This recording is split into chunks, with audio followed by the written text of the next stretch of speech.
To install the rear bumper on your RZR 200, follow these steps.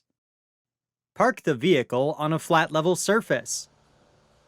Ensure the parking brake is set, and remove the key.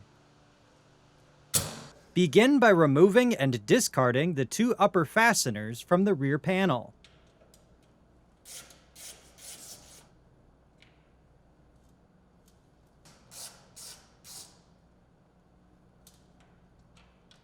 Next, align the rear bumper with the mounting holes on the rear panel, and loosely install the two provided longer fasteners.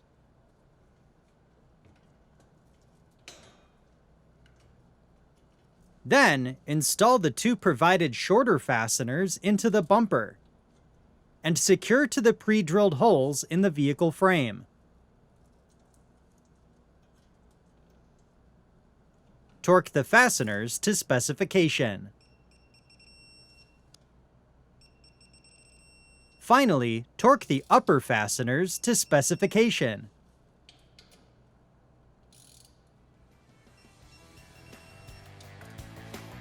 For more information, see your authorized Polaris dealer or visit Polaris.com.